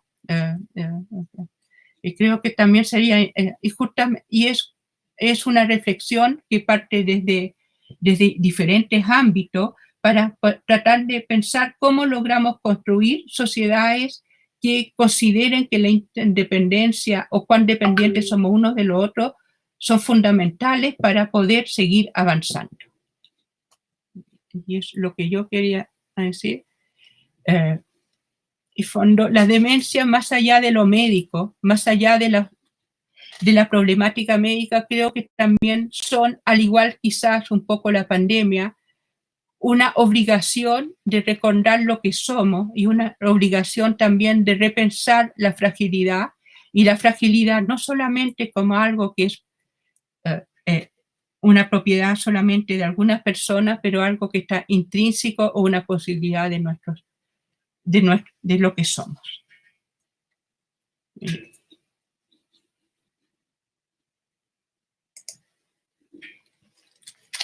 Muchas gracias, Andrea, por tu presentación. Y vamos a pasar en este caso a una ronda de preguntas. Y en ese sentido, voy a partir con algunas preguntas respecto a tu charla, específicamente el tema de la fragilidad, algo que vimos al inicio de esta pandemia, y tomando un poco probablemente la clasificación de la OMS de adultos mayores, a todas las personas que tenían más de 60 años, la recomendación fue que se quedaran en sus casas. Y en ese aspecto, podemos considerar a todos los adultos que tienen más de 60 años personas que tienen la misma fragilidad, tomando el último punto de tu presentación? ¿Son todos igual de frágiles? Y otra pregunta, ¿cómo medimos la fragilidad? Veía en uno de los videos del proyecto que co-lideras, la presentación de Felipe Sierra del National Institute of Aging, que colabora con ustedes, y él mencionaba lo difícil que es medir esta fragilidad mental. Hoy día existe para la fragilidad del cuerpo, pero para la mente. ¿Cómo lo ves tú? ¿Qué nos podrías comentar al respecto? Bueno, en general, en todas partes hubo esas medidas de cuarentena obligatoria en base a la edad, no tiene mucho fundamento científico, porque finalmente el principal factor de riesgo no era para nada la edad, sino el estado de salud, y también tiene problemas éticos. Es cierto que siempre hay mayor posibilidad de enfermar a mayor edad, pero claramente hay una inmensa heterogeneidad en la vejez, y no tiene mucho sentido de considerar la edad por sí sola como un factor de riesgo. Más allá del problema ético de decirle a un cierto grupo, ustedes no pueden, yo decido por sí solos. Este mismo debate se dio, de hecho se dio en Francia, y es bien interesante en Francia lo que pasó. En un momento se pensó, cuando estaban en momentos más álgidos de la pandemia, también hacer cuarentena obligatoria a los adultos mayores, un confinamiento más tardío a los adultos mayores, y no se aceptó porque era totalmente antiético. Y uno de los argumentos es que se decía que finalmente la fragilidad es algo para proteger, para cuidar, pero no algo para discriminar. Y si uno piensa también en lo que es en relación a la edad, si vemos lo que son el estudio, por ejemplo, que salió hace poco en Science, que está Gonzalo Mena y otro, el principal factor de muerte en Chile no es tanto la edad, sino el nivel socioeconómico. Si vieron ese estudio, y habían un estudio que había salido hace algunos años de mortalidad en Chile, y la diferencia de la expectativa de vida pueden ser de 12 años en comunas, en la misma comuna, en función del barrio donde vivo y nivel socioeconómico. O sea, acá pensamos siempre en la edad, pero quizás lo principal es el nivel socioeconómico. Entonces, siendo un poquito provocativa, entonces quizás hubiéramos debido confinar a todos los pobres para que no murieran. Entonces, sería otra manera, como tienen más riesgo, entonces ya los ricos vivan felices su vida, y los pobres en sus casitas para que no mueran, pero démosle una casita un poquito más grande. Pero lo hicimos con los viejos, no lo hicimos con los pobres. Es una etapa heterogénea, y es muy heterogénea. Y estamos aprendiendo a medir la fragilidad. Y la fragilidad física se mide con ciertos indicadores. No sabemos aún mucho en relación a la capacidad cognitiva, todavía nos falta bastante, pero sí sabemos diagnosticar demencia más o menos. Yo creo que es lo que es límite entre la cognición normal y anormal, y que ahí todavía nos falta mucho entender el envejecimiento cognitivo normal. Todavía no lo caracterizamos bien.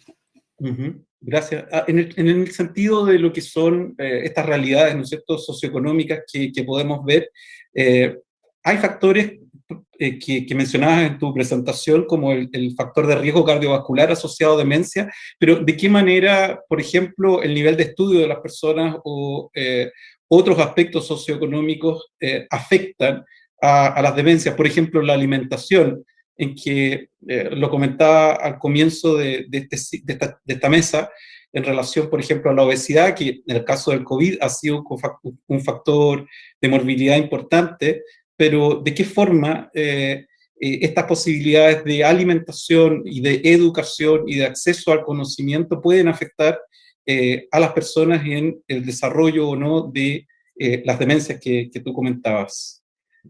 Yo siempre utilizo un poco la analogía de nuestro cerebro como una pelota, y con todas esas neuronas interactuando, y esa pelota puede llegar a la vejez más o menos inflada y menos llena. ¿Y de qué depende de que llegue más o menos inflada? De manera muy importante, primero de las primeras etapas de la vida, que tiene que ver con la educación, que es bien fundamental. Y en relación a eso hay estudios tremendos sobre el costo cerebral de la pobreza, en niños que son criados en ambientes muy deprivados, tanto desde punto de vista en nutrición, alimentación, acceso a educación y acceso a contactos sociales. Realmente su desarrollo cerebral se ve mermado.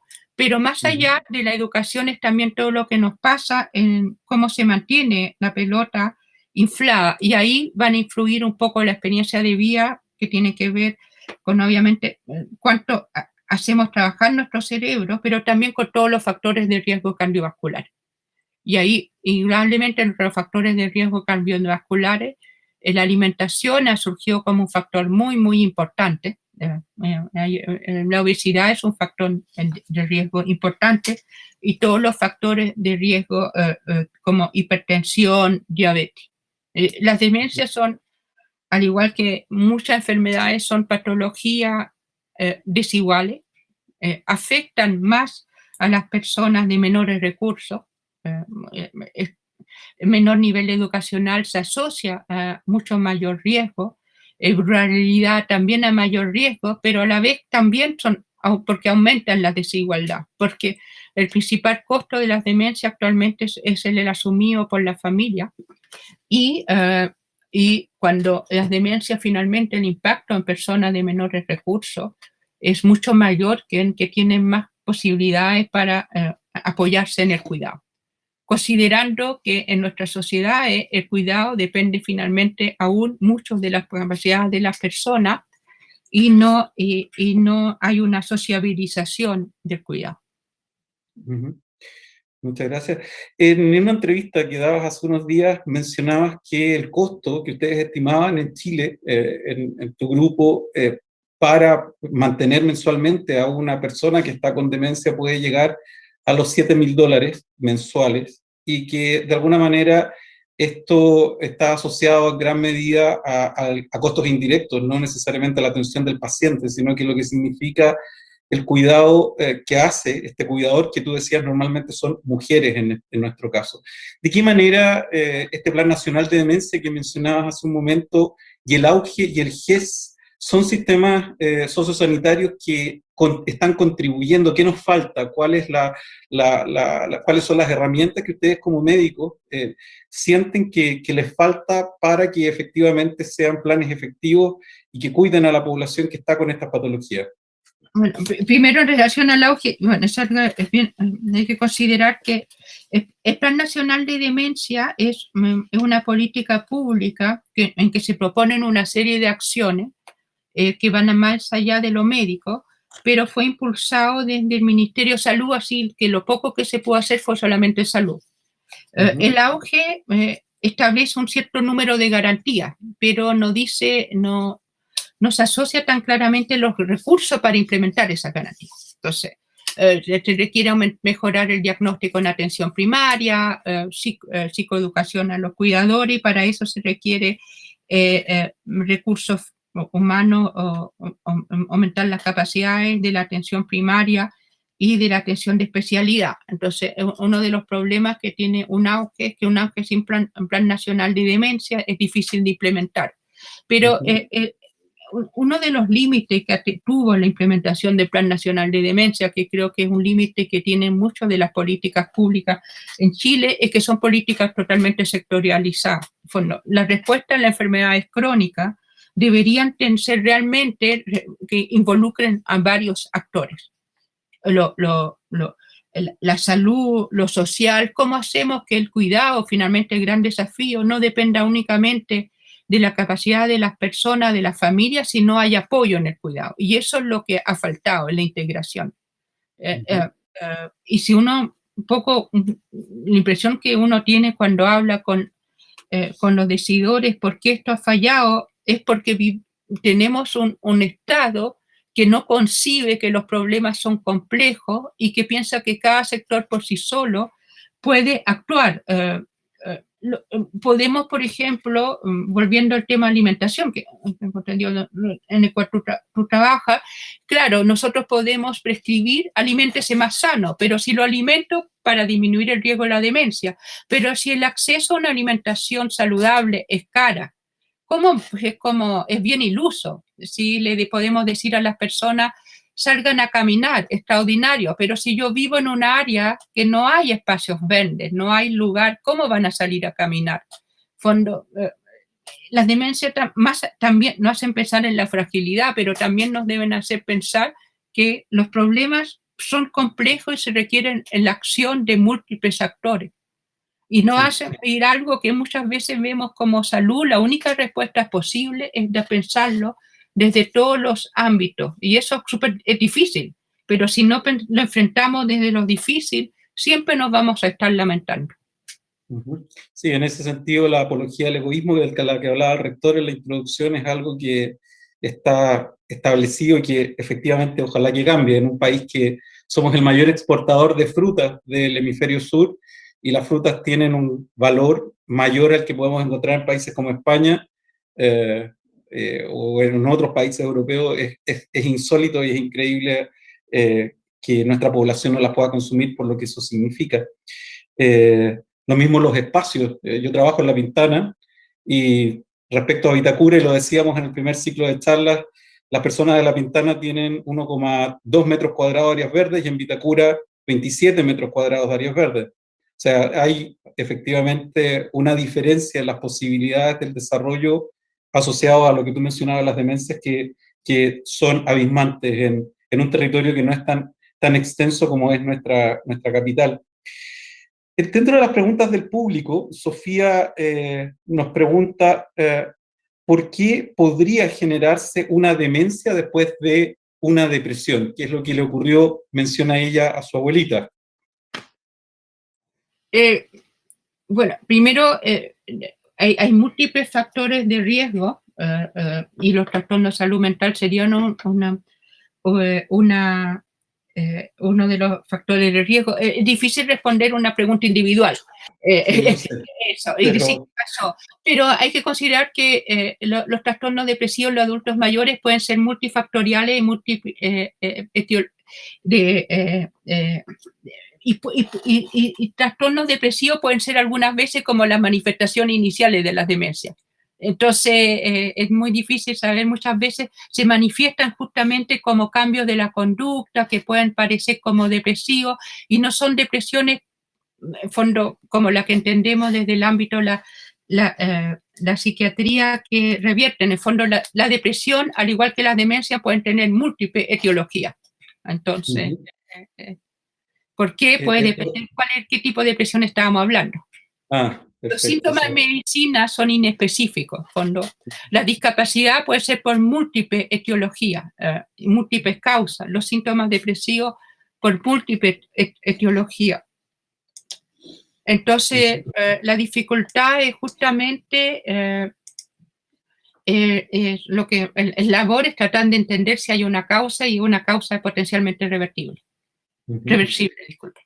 Muchas gracias, es un tema multifactorial. Y por último, para ir cerrando esta conversación de esta mañana, de alguna manera la pandemia ha planteado la oportunidad de ver, como decíamos al comienzo de esta mesa, los mismos problemas en muchos lugares. Tú nos mostrabas hace un momento un estudio con otros grupos latinoamericanos y veíamos también esta semana los problemas que ha generado en niños chinos, canadienses y latinoamericanos la falta de luz en sus retinas asociados a dopamina y los problemas, por lo tanto, que eso está generando en estudios comparados. Desde el punto de vista de las demencias, ¿qué están haciendo ustedes en GERU y cómo desde esa perspectiva de la investigación están planteándose el poder conocer y aprovechar esta situación para poder aprender más de estos procesos que de alguna manera son globales, como es la demencia?